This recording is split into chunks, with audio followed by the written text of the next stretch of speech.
giorno, anni fa, un uomo che non aveva mai nessuno che girava per casa, conobbe una famiglia di nome Tommaseo, piena di genitori, figli, zie e nipoti che stavano attenti uno all'altro in una villa in campagna. Anche l'uomo aveva una casa da quelle parti ed d'estate montava a cavallo in compagnia di un giovane della famiglia di nome Marino. La moglie di Marino si chiamava Eta. Così l'uomo pensava, Eta Beta, e ricordava il greco. E in compagnia di un ragazzino, Ludovico Tommaseo, che diventò il suo alfiere. E perché Ludovico diventò il suo alfiere? Perché un giorno l'uomo gli chiese l'ora. Erano a cavallo, dentro un bosco di acace. Ludovico guardò il suo orologio e poi disse: «È fermo!» Lasciò le redini, allargò le braccia e batté gli occhi, come dire: «Ahimè!» Attraversavano un largo fiume ed entravano nei boschi di pioppi tra il verde quasi buio. Sbucavano in piccole praterie al sole, piene di margherite gialle. Insieme, senza parlare, partivano al galoppo e guardavano branchi di fagiani grandi e piccoli che si alzavano in volo col loro grido strozzato. Poi sguazzavano nell'acqua limpida del fiume, nei punti in cui era torrente prima di diventare fiume. Scendevano da cavallo, si spogliavano e si immergevano nell'acqua gelida. Nei giorni molto caldi anche i cavalli si buttavano in acqua, rotolavano tra i ciottoli e si grattavano la schiena. Poi i tre cavalieri risalivano, costeggiavano piccoli corsi d'acqua sorgiva, lambiti da salici, guardavano tra le alghe, le anguille, i gamberi e quasi sempre senza parlare. Il solo a parlare, molto in fretta e incespicando, era l'alfiere. L'alfiere Ludovico era un alfiere troppo giovane e non conosceva le regole. Verso il tramonto tornavano a casa. Dopo quelle gite a cavallo, l'uomo si sentiva stanco, nel modo giusto, le cosce e le braccia stanche. Il sauro aveva sangue e il cuore stanco, perché era stato in compagnia. Così cenava bene e dormiva bene. Al mattino si svegliava all'alba, anche prima dell'alba, e il cuore, ritornato solo durante la notte, gli diceva: «Non hai nessuno che cammina per casa, gli anni passano, diventerai un vecchio e di te non resterà nulla». Il cuore si voltava dall'altra parte, col muso, dopo un po' dormiva, ma l'uomo rimaneva sveglio e soffriva perché sapeva che quei pensieri all'alba erano intatti, limpidi e senza le illusioni che dà il giorno con tutte le sue cose. Allora pensava alla donna che amava, che era anche una figlia, come lui era un po' figlio di lei, e si consolava fino ai primi raggi del sole.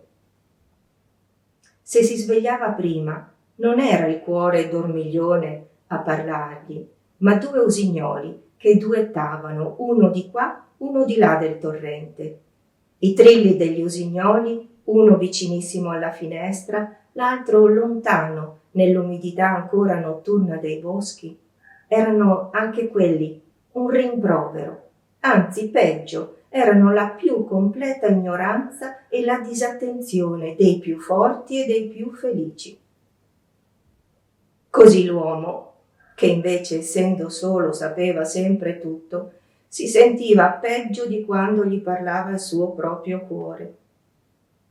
Con l'alba gli usignoli cessavano di trillare le loro triple e quadruple note con ricciolo, scomparivano nei boschi e l'uomo rimaneva un'altra volta con la sua intelligenza, il suo coraggio e la sua inutilità. Una sera l'uomo fu invitato da uno della grande famiglia che si chiamava Giorgio ed era sempre allegro perché aveva 4 figli e una moglie, Grazia. Nella casa c'erano molti fiori spediti da amici e parenti dopo la nascita dell'ultimo figlio, che quella sera stava in incubatrice. Il pensiero del figlio in incubatrice, era nato di 7 mesi, turbava molto l'ospite, ma non turbava affatto i genitori, che sorridevano sempre, né le sorelle né il fratellino, tutti con gli occhi a mandorla come Grazia, che lo guardavano fissi e stupiti, stando molto vicini a lui, come a uno straniero. Uscirono a cena in un ristorante sul mare, quasi vuoto. Si vedeva il mare molto calmo, la luna riflessa e alcune lampade lontane di pescatori di seppie. Guardando quelle lampade l'uomo pensò: chissà quanti figli hanno quei pescatori. Durante il pranzo, l'uomo che stava seduto alla destra di Grazia parlò molto con lei, dell'allattamento, del nuovo nato. E Grazia spiegò: in certe ore del giorno spremo il mio latte, lo metto in frigider, poi lo porto in clinica per il pasto al bambino. L'uomo chiese a Grazia molte cose sui seni. Grazia rispose: si gonfiano nell'ultimo mese e poi, una volta nato il bambino, si sente la necessità di allattare, altrimenti fa male. E che cosa sente? Domandò l'uomo. Si sente tirare tutto dentro. E che sensazione prova dopo aver allattato? Grazia rise con leggero imbarazzo. Ci si sente meglio, più libere, più leggere. E le piace allattare? Molto, disse Grazia. L'uomo giudicò indiscreto quell'eccesso di domande, chiese 1000 volte scusa, ma non seppe trattenersi e domandò: e lei, Grazia, ha mai assaggiato il suo latte?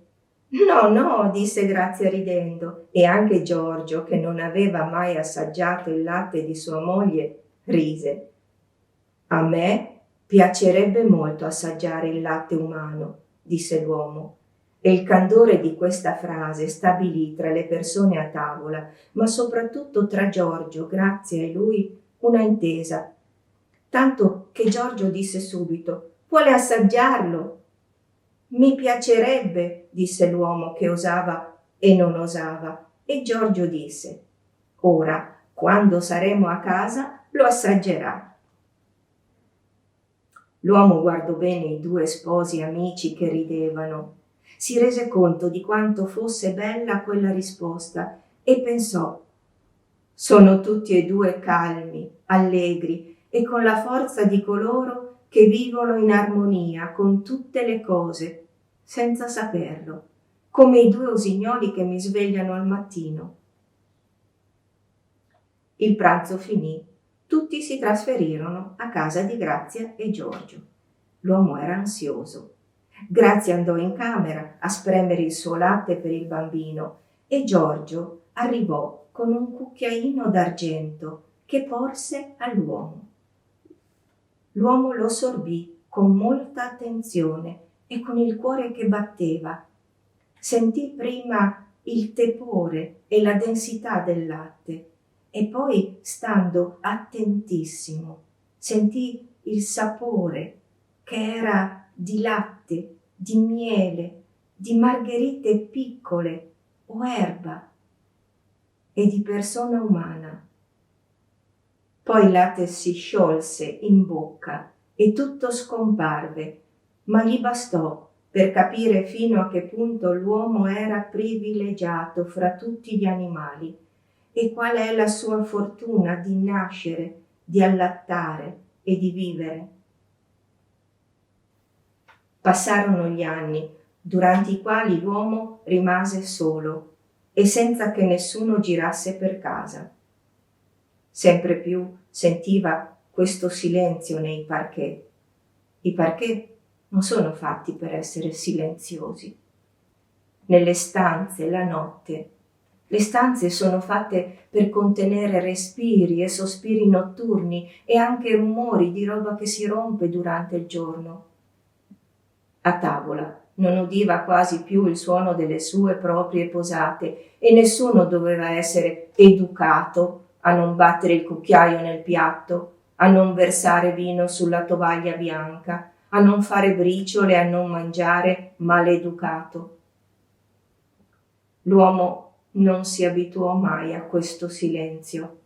All'alba pensava a quella sera di aprile o maggio, non era certo, e al latte di Grazia. Ricordava latte, miele, fiori o erba e linfa umana. Aveva smesso da parecchi anni di farsi domande. Ricordava soltanto le cose della vita connesse a quel latte, ai due genitori, allora giovani, che non conoscevano la fine delle cose. Montò a cavallo altri anni. L'alfiere Ludovico e lo zio Marino qualche volta l'accompagnavano, galoppavano, sguazzavano nel torrente e spaventavano i fagiani, ridevano, era estate. Poi la neve cadeva sui monti, l'uomo andava a sciare in compagnia di un amico montanaro di nome Micia, mezzo camoscio e mezzo cespuglio. A quei silenzi scianti e freddi tra lampi del sole dimenticava altri silenzi. Godette per un po' le gioie della vita, incontrò, vide e amò molti occhi, pelli, le calme, le intelligenze pratiche di altre famiglie. Poi cessò di godere le gioie della vita e di lui non si ebbero più notizie, se non per sentito dire.